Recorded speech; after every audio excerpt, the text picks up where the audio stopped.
Breaking overnight in Rocky Hill, police are investigating right now a burglary at the Golden Opportunities Jewelers. And this all happened early this morning. So let's get right out to Channel 3 Eyewitness News reporter Olivia Schuler, who's covering the latest for us. Olivia, what can you tell us? Caitlin and Nicole, we know that this burglary happened early this morning, and Rocky Hill police tell us this is the second time that this Golden Opportunities jewelry store has been hit in the last 2 weeks. They say it was a smash and grab. Take a walk with me here. You can see that on the left side there is one window that is completely boarded up. Rocky Hill police tell me that was done after the first incident that took place less than 2 weeks ago. On the right side of your screen, you can see that there is some freshly broken glass there, some blue glass on the sidewalk right by that sold sign.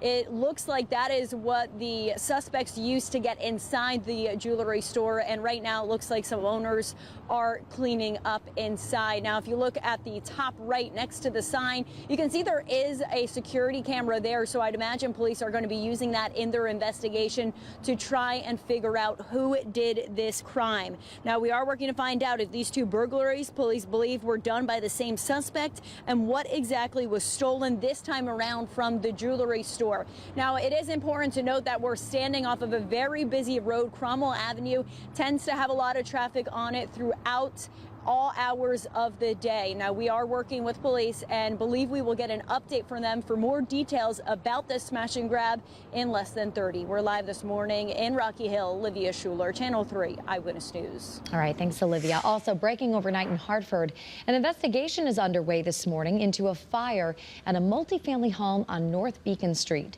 No injuries were reported, but we do know that a woman had to be removed by an aerial ladder from the second floor. Right now, the Red Cross is helping those families who are displaced. In New Haven, the man who murdered a Yale graduate student has now learned his fate. Ching Chuan Pan was sentenced to 35 years in prison. He shot and killed 26-year-old Kevin Zhang back in 2021 and then fled the state. He spent months on the run, was later arrested in Alabama. A motive for the killing was never made clear. Now this morning, a man is in critical condition after he was shot in broad daylight in Hartford. Police say this happened around 5 p.m. yesterday on Park Street. Now, the man's identity hasn't been released, but we're told that he's in his 30s. Meantime, investigators are still trying to find who shot him. With President Biden's signature expected on Congress's foreign aid legislation, TikTok will have a year to find a new owner or be banned here in the U.S. The Senate approved the measure 79-18 as part of a package offering aid to Israel, Ukraine, and Taiwan. About 170 million Americans use TikTok. President Biden says he will sign the bill. Now for a disturbing story that is out of South Windsor, in which we've learned a dog was found abandoned with its collar fastened to a tree. Channel 3 Eyewitness News reporter Marcy Jones has all the details on the troubling situation. This dog was found attached by its collar to a tree branch like this one here. A Good Samaritan just walking through the woods happened to hear him barking, but now police are looking for the owner because they have questions. This all happened on Monday morning. South Windsor police responded to the wooded area near the wildlife sanctuary. A collar with the name tag Kobe was fastened around the dog and a large branch of a tree. Unfortunately, security cameras do not cover that area, so there's no footage to review. However, police are asking anyone with knowledge of the dog or its owner to call them immediately. While Kobe heals in a safe space, he is still traumatized. That's why animal advocates want to find the owner now. So the whites of his eyes are all bloodshot because of how he was tied. I was told that at one point he was trying to lay down while he was still tied. The pressure, basically, it was choking him out. Desmond's Army is actually offering $5,000 for any information that leads to an arrest. In South Windsor, Marcy Jones, Channel 3 Eyewitness News. All right, thanks, Marcy.